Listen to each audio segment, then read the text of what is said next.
함께 봉독한 마태복음 10장 16절에서 20절의 말씀으로 제자를 세상에 보내시는 주님의 마음이라는 제목으로 말씀을 드리고자 합니다. 이제 마태복음 10장에 보면 예수님께서 제자들을 다 부르십니다. 그리고 그 제자들을 이제 세상 속으로, 그러니까 일반 사회 속으로 파송을 합니다. 그러면서 예수님이 세상에 보내시면서 이렇게 말씀하셨죠. 양을 이리에게 보내는 것 같다. 이 말씀을 보면 예수님의 마음이, 심정이 어떠했을까라는 것을 알 수 있습니다. 여러분, 양은 연약한, 이리는 아주 사악한, 또 이리는 양을 잡아먹을 수 있는 그러한 곳으로 너희들을 보내겠다라는 겁니다. 그러니까 예수님의 마음이 얼마나 힘들었을까. 이 말씀을 묵상하는 가운데 우리가 예전에 자녀를 군대에 보내는 그 엄마의 마음, 또 더 예전에 보면 이제 자녀들이 취직을 한다든지 아니면 이제 시골에서 이렇게 서울로 가는 그 기차역에서 그 자녀를 보내는, 야, 서울 가면 눈 뜨고도 코를 베면 안 된다. 길 조심하고 사람 조심하고 차 조심하고 또 조심 그거 막 아이에게 기차역에서 손을 붙잡고 이야기하는 그 부모의 마음과 같이 예수님께서도 내가 너희들을 세상에 보내는데 그 세상은 참 힘들다. 마치 양이 이리들에게 가는 거다. 그리고 너희들이 채찍을 맞을 것이다. 너희들이 고난을 당할 것이다. 여러분, 이걸 알고 있으면서 보내는 주님의 마음이 어떻겠냐고요.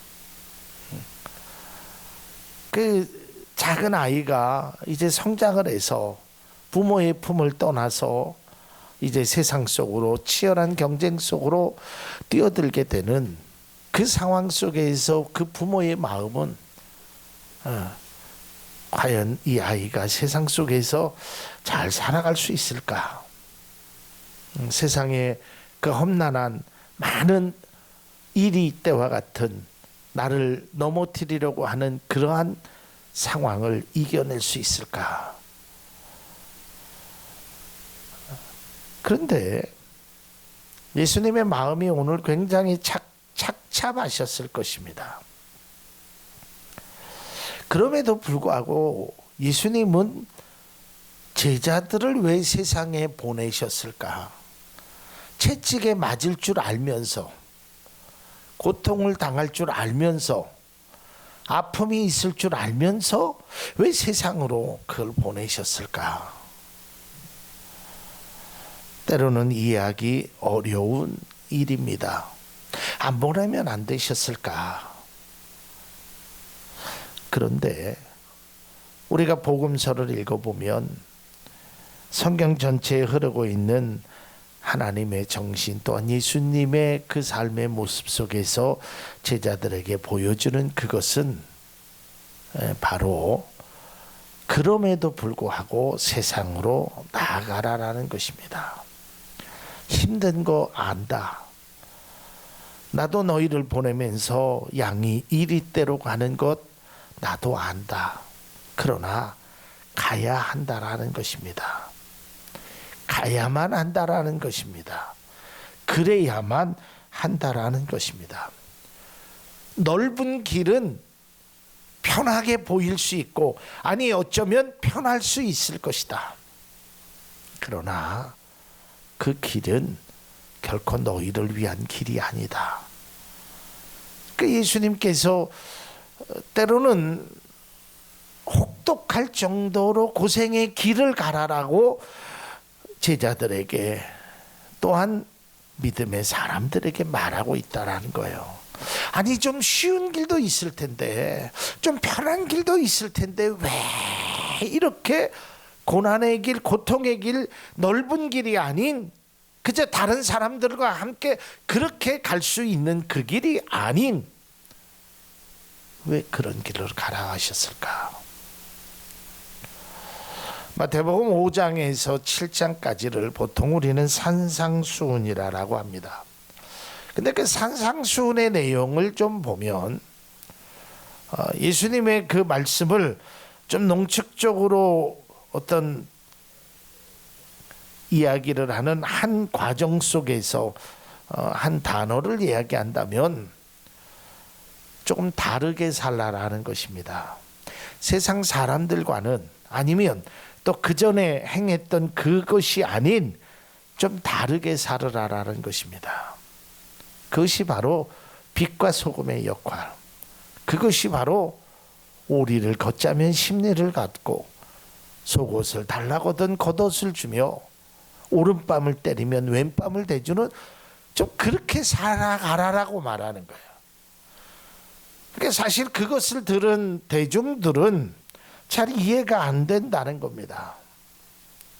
아니 어떻게 오른뺨을 때리는 사람에게 왼뺨을 대어줄 수 있으며, 어떻게 오리를 가자고 하는 사람을 십리를 갈 수 있으며, 원수를 70번씩 7번이라도 어떻게 용서를 할 수 있습니까? 어떻게 그러한 삶을 살라라고 이야기하십니까? 얼마든지 반문할 수 있을 것입니다. 그런데 예수님은 그렇게 살으라라는 거예요. 예수님이 몰라서 그러는 것이 아니에요. 예수님도 다 알아요. 오늘 성경 말씀 16절에 보면 뭐라 그랬어요? 내가 너희들을 보내는 것은 양을 이리대로 보내는 것 같은 그런 어찌 보면 찢어지는 마음, 그 주님의 마음이 읽혀진단 말이에요. 그럼에도 불구하고요, 주님은 초지일관으로 이야기해요. 세상을 세상의 법칙대로 살지 말아라. 하나님의 법칙대로 살아라는 거예요. 하나님의 방식으로 살아라는 거예요. 하나님은 세상이 판을 치는, 아니 세상 속에서 모든 사람들이 다 그렇게 살아가고 있는 그 방식을 거부하는 거예요. 얼마든지 쉬운 방식이 있음에도 불구하고, 얼마든지 편한 조건이 있음에도 불구하고 그것을 행하지 말라라는 거예요. 하나님은 그것이 바로 양을 이리대로 사는 것, 보내는 것만큼 힘들고 어려운 일이라고 말씀하고 있습니다.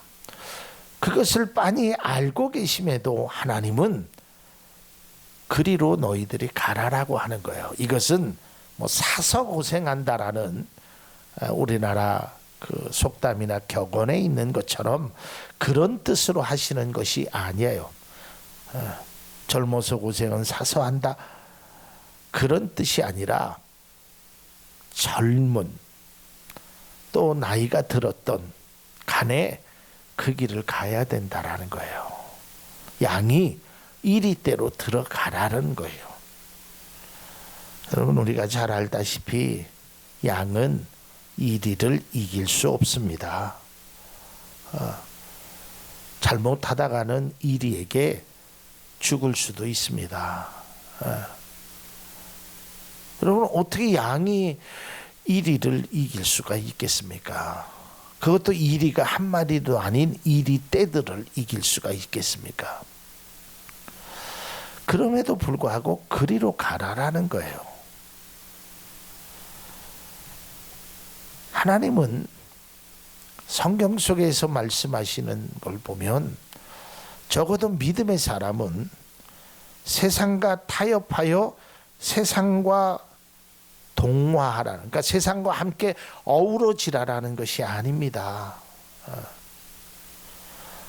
세상을 고치고 치유하는 삶을 살아갈 것을 말하고 있다라는 거예요. 이게 참된 모습이에요. 세상의 사람들이 바라보면 참 그렇게 사는 것이 바보 같다라는 생각을 가져요. 왜 그렇게 살지? 왜 그렇게 어렵게 살지? 왜 그렇게 죽으라고 고생해서 다 다른 사람들 주고 얼마든지 쉽고 얼마든지 요령껏 할 수 있는데 왜 그렇게 힘들게 살아가냐라고 사람들이 말할 수 있어요. 그런데 성경은 계속해서 그렇게 살으라는 것이 맞다라는 거예요. 우리를 고생시키려고요? 우리를 힘들게 하려고요? 그게 아니라는 거예요.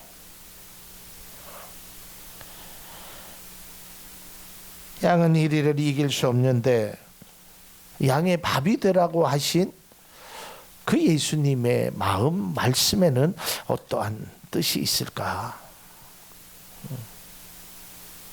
제가 이번 한 주간 이제 여러 가지 일을 뭐 늘 그랬지만 경험해 보았습니다.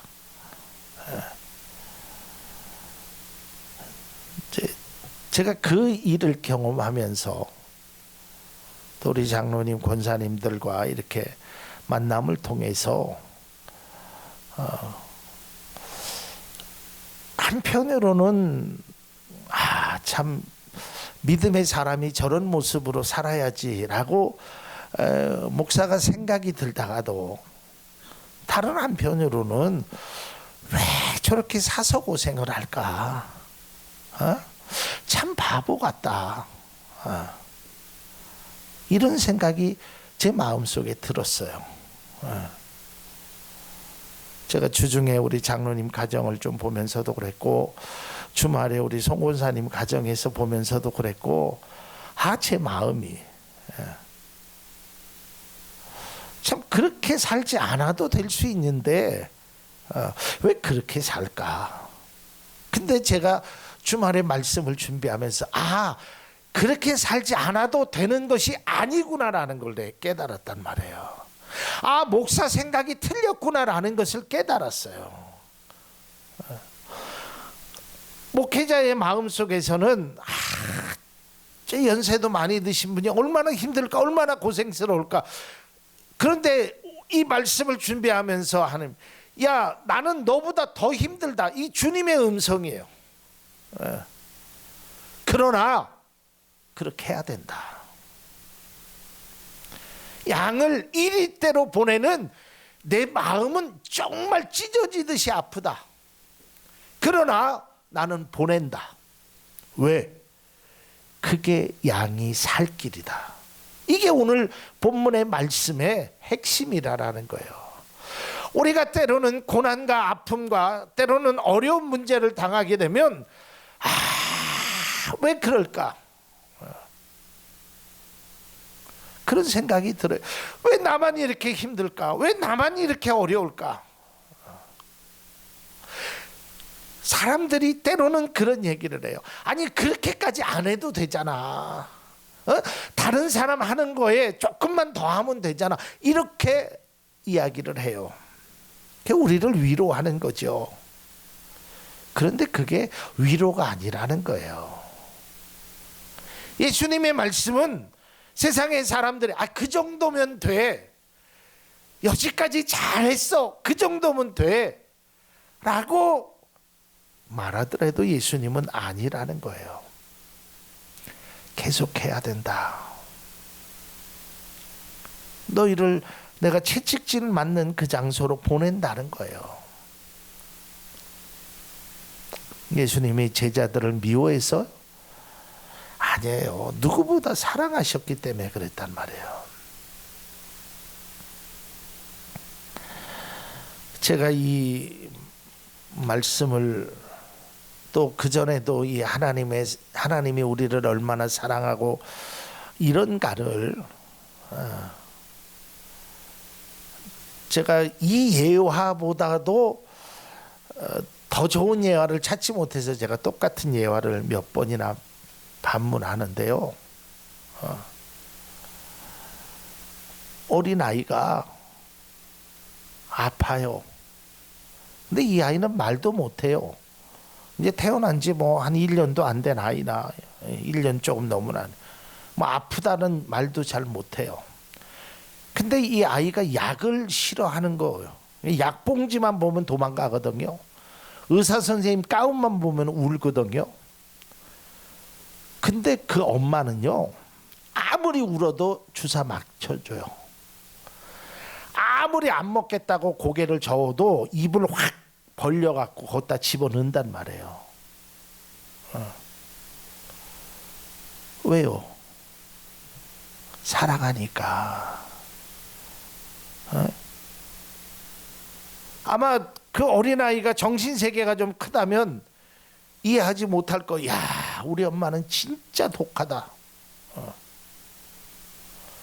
근데 그렇지 않더라고요. 근데 요즘 엄마들은 모유를 잘 안 먹이니까 잘 모르는데 저희 아이들은 모유를 먹고 컸거든요. 근데 어린 아이 때는 안 그러는데 한 7, 8개월 정도 되면요, 이 아이들이요, 그 모유를 먹여본 분 기억하겠지만 이거 막 입으로 뜯는다고요. 막 엄마가 자그러지게 아프다고요. 막 그러면 엄마가 화딱지가 나서 그 물고 있는 애를 탁 민다고. 얼마나 아프면 그렇겠어요. 진짜 막 군댕이를 때려주죠. 그런데 그 너덜너덜한 젖꼭지에 또 아이의 젖을 주더라고요. 이게 부모의 사랑이더라고요. 하나님도 마찬가지예요. 때로는 우리가 얼마나 얄밉겠어요. 하나님의 마음을 아프게 하고, 엄마가 그 젖을 주려고 그 아이를 하는데 감사는 못할 망정 막 젖꼭지를 물고 좌우로 흔들어대고 막 자그러지게 아플 정도로 하나님의 마음도 때로는 그렇게 아플 수 있단 말이에요. 그런데 그 하나님은 때로는 야 이놈아 왜 그랬어 라고 얘기하다가도 그 다음에 또 젖을 먹여주는 그 엄마의 심정과 같이 그렇게 먹여주시는 분이 바로 하나님이라는 거예요. 오늘 저는 이 말씀을 통하여 그 하나님의 그 사랑, 정말 제자들을 이리 때와 같은 고난의 현장 속에서 보내는 그 아버지의 마음, 그걸 우리가 한번 깨달자는 거예요. 왜 주님은 왜 그 세상 속으로 보낼까? 안 보내면 안 되기 때문에 그래요. 이건 무슨 타협을 하거나 아니면 차선책이 없어요. 차선의 방법이 없어요. 무조건 가야 하는 길이기 때문에 가야 하는 거예요. 그렇기 때문에 주님은 선택의 여지가 없이 글로 가라라는 거예요.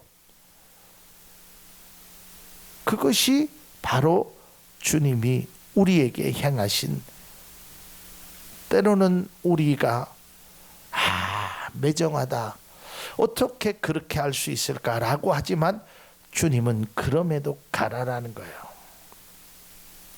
그런데 여기서 하나의 반전이 있죠.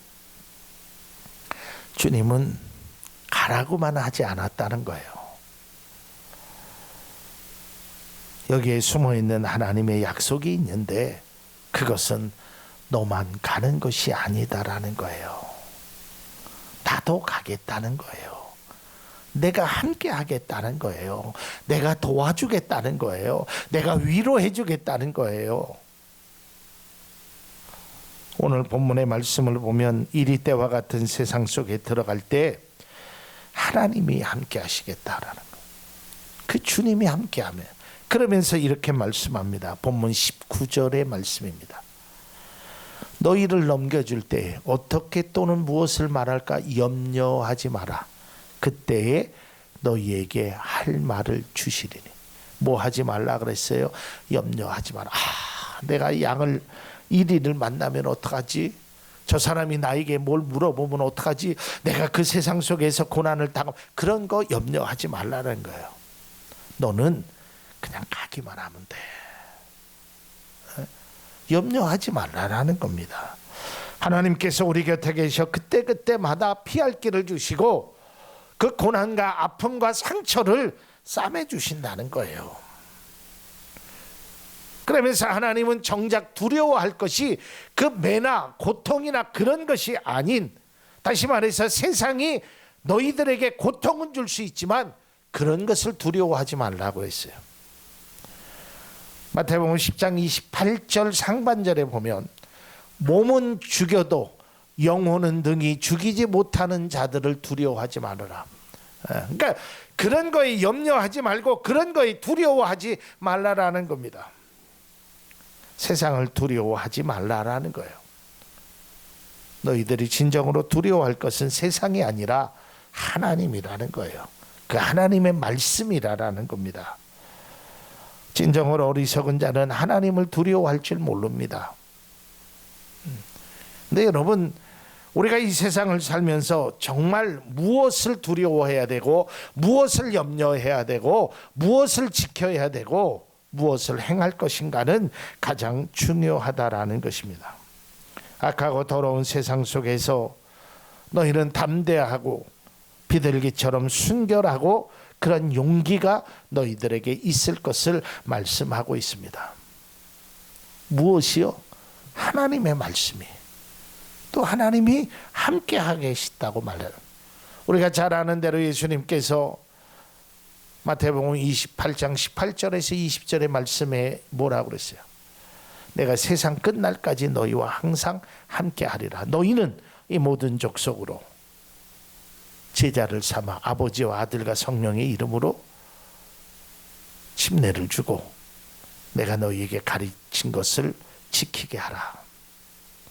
너희는 그것만 하면 되는 거예요. 그러니까 우리가 이 세상을 살면서 중요한 것은 내가 할 일은 가는 겁니다. 양같이 때로는 어리석고 때로는 무능하고 때로는 두려움도 많고 때로는 불순종의 모습을 보이는 양이 세상 속으로 가는 거예요. 가기 전에 염려하거나 가기 전에 두려워하거나 그래서 도망가는 것은 바람직한 모습이 아니라는 거예요. 야, 쟤도 도망갔는데, 아니 쟤는 아예 안 갔는데, 자꾸 세상을 바라보면서 비교하는 겁니다.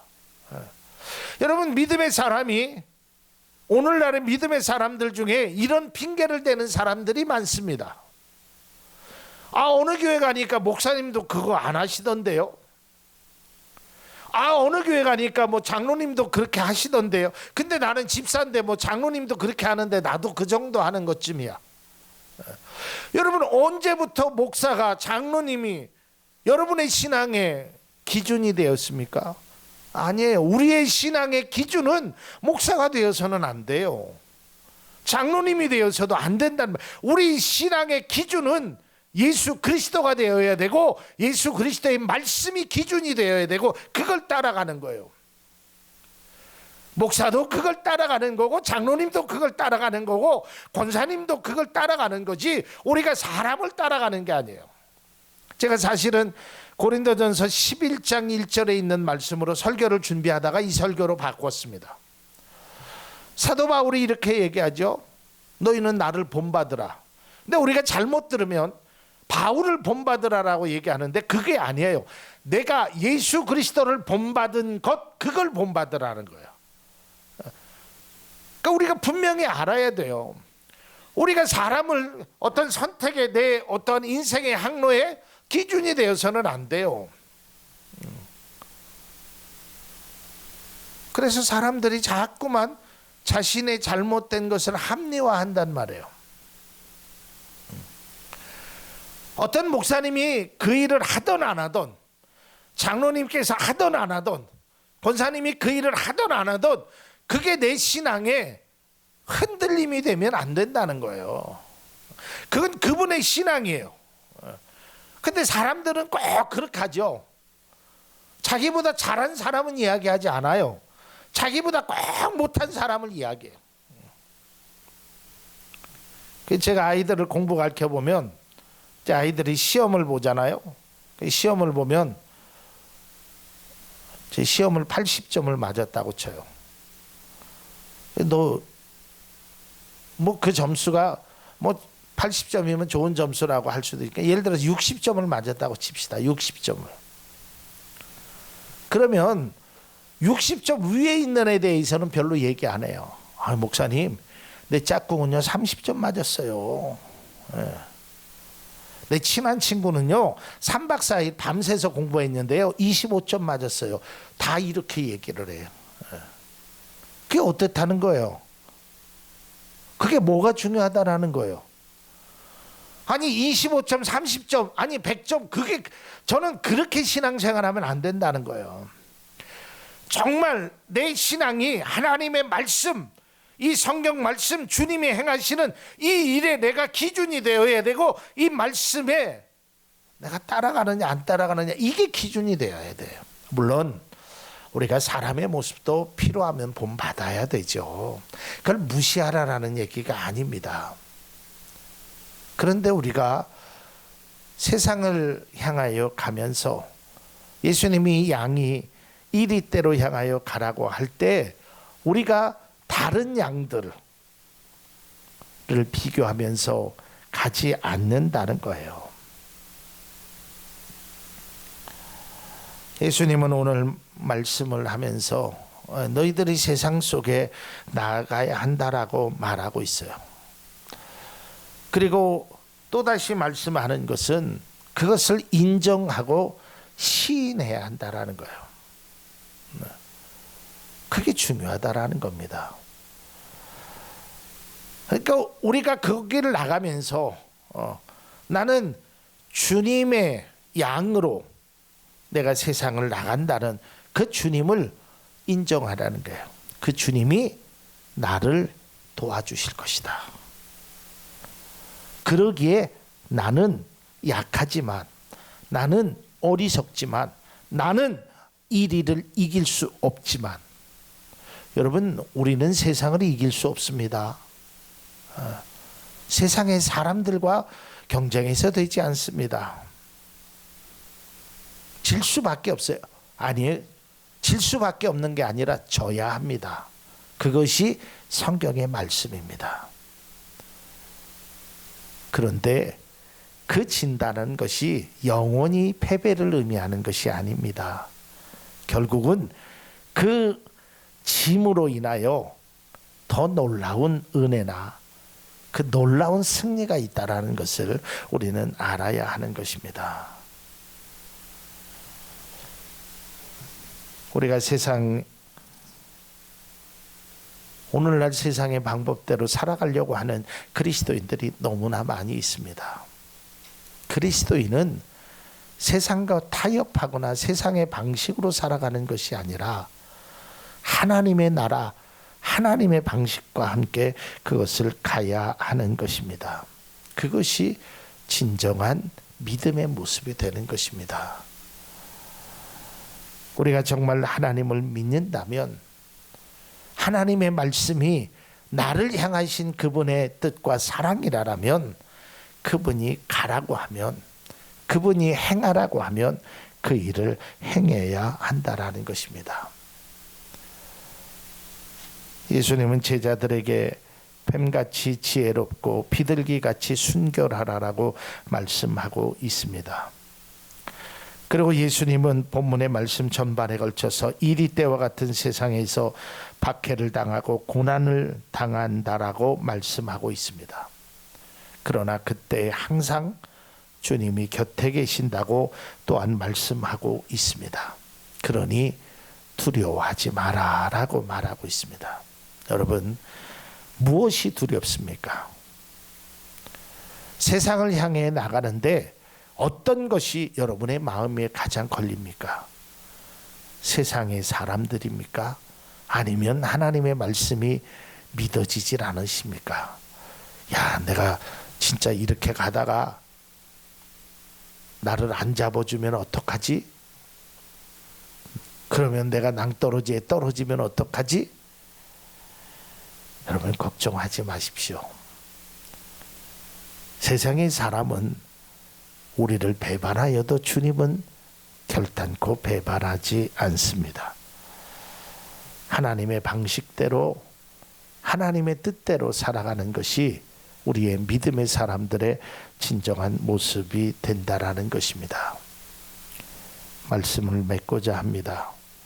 하나님은 우리에게 양이 이리대로 가는 것 같은 그러한 길을 걸으라고 합니다. 주님의 마음이 우리를 그곳으로 보내면서 결코 편치는 않으셨을 겁니다. 그러나 주님의 마음 속에는 너를 누구보다도 사랑하기에 그 길을 가라라고 하는 것입니다. 그리고 그 길 속에 여러분 혼자만 놔두지 않습니다. 우리가 그 길을 걸을 때 하나님은 언제나 그것 속에 함께 있는 것입니다. 믿음은 우리에게 세상을 직면하고 세상을 이길 수 없지만, 나는 이길 수 없지만 믿음으로 주님이 함께하면 이길 수 있다라는 것을 믿는 것이, 그것이 진정한 믿음인 것입니다. 우리가 이 세상을 살면서 때로는 주님의 말씀이 냉혹하고 혹독하게 들릴 수 있습니다. 왜 나에게 이러한 일을 행하실까? 그러나 여러분 믿음으로 순종하면서 그 길을 가가십시오. 그러면 예수님이 그 말씀하신 것처럼 세상을 이겨노라 하시는 그 주님의 말씀이 우리의 삶 속에 이루어질 줄로 믿으시길 바랍니다.